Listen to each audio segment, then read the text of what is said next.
ನಿನ್ನೆ ವಿಸ್ತರಣೆಯಾದ ಸಂಪುಟದಲ್ಲಿ ಕೆಲ ಹಿರಿಯ ನಾಯಕರಿಗೆ ಹಾಗೂ ಮಾಜಿ ಸಚಿವರಿಗೆ ಸಚಿವ ಸ್ಥಾನ ತಪ್ಪಿದ ಹಿನ್ನೆಲೆ ಸಾಕಷ್ಟು ಅಸಮಾಧಾನ ವ್ಯಕ್ತವಾಗ್ತಿದೆ. ಅದೇ ರೀತಿ ಬೀದರ್ ಜಿಲ್ಲೆಯಲ್ಲಿ ಕಳೆದ ಬಾರಿ 2 ಸಚಿವರಿದ್ದರು. ಈಗ ಏನು ರಹೀಂ ಖಾನ್ ಅವರಿಗೆ ಸಚಿವ ಸ್ಥಾನ ಸಿಕ್ಕಿಲ್ಲ. ಈ ಬಗ್ಗೆ ಮಾತಾಡಲಿಕ್ಕೆ ನಮ್ಮ ಜೊತೆ ರಹೀಂ ಖಾನ್ ಅವರಿದ್ದರೆ, ಬನ್ನಿ ಅವ್ರನ್ನೇ ಮಾತಾಡ್ಸೋಣ. ಸರ್, ಕಳೆದ ಬಾರಿ ಸಚಿವರಿದ್ರಿ, ಈ ಸಾರಿ ಆಗ್ತೀನಿ ಅಂತ ಒಂದು ವಿಶ್ವಾಸ ಇತ್ತು, ಆದರೆ ಆಗಿಲ್ಲ, ಏನು ಹೇಳ್ತೀರಿ ಸರ್?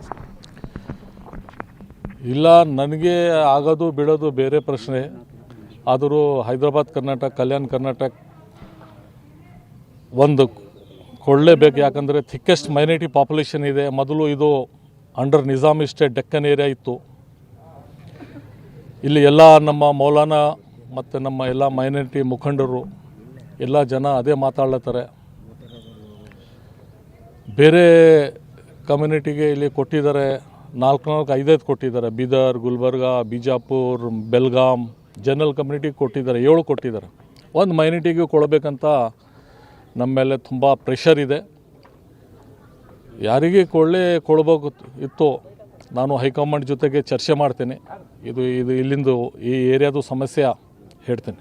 ಸರ್, ಈಗ ಏನು ಮುಸಲ್ಮಾನರು ಅತಿ ಹೆಚ್ಚಿರೋದು ಉತ್ತರ ಕರ್ನಾಟಕ ಭಾಗದಲ್ಲಿ, ಆದರೆ ಕೊಟ್ಟಿರೋದು 2 ಬೆಂಗಳೂರು, ಇನ್ನೂ ಒಂದು ಕರಾವಳಿ ಭಾಗ. ಯಾಕೆ ಬರೀ ಕಲ್ಯಾಣ ಕರ್ನಾಟಕ ಅಷ್ಟೇ ಅಲ್ಲ, ಉತ್ತರ ಕರ್ನಾಟಕ ನೆಗ್ಲೆಕ್ಟ್ ಮಾಡಿದ್ರೆ ಈ ಬಾರಿ ಸಂಪುಟದಲ್ಲಿ ಮುಸಲ್ಮಾನರನ್ನ? ಅದ್ರ ಸಲುವಾಗಿ ಸ್ವಲ್ಪ ಬೇಜಾರಿದ್ದಾರೆ ನಮ್ಮ ಕಮ್ಯುನಿಟಿ. ಅದು ನಾನು ಹೈಕಮಾಂಡ್ಗೆ ಚರ್ಚೆ ಮಾಡ್ತೀನಿ. ಇದ್ರ ಬಗ್ಗೆ ಈ ಥರ ಸಮಸ್ಯೆ ಇದೆ. ಈಗೆಲ್ಲ ಪ್ರೋಗ್ರಾಮ್ ಎಲ್ಲ ವಾಟ್ಸಪ್, ಫೇಸ್ಬುಕ್ನಲ್ಲೇ ಅದೇ ಚರ್ಚೆ ಇದೆ. ಸರ್, ಈಗ ಏನಾದರೂ ನಿಮಗೆ ಹಿರಿಯ ನಾಯಕರಿಂದ ಸಂದೇಶ ಬಂತ ಈ ರೀತಿ ಆಗಿದೆ ಇದು ಅಂತ ಏನಾದರೂ ಹೇಳಿದಾರಾ ಸರ್ ನಿಮಗೆ? ಇಲ್ಲ, ಆ ಥರ ಯಾವುದೂ ಬಂದಿಲ್ಲ ಸಂದೇಶ. Thank you sir. ಇದು ಮಾಜಿ ಸಚಿವರಾದಂಥ ರಹೀಂ ಖಾನ್ ಅವರ ಮಾತಾಗಿತ್ತು.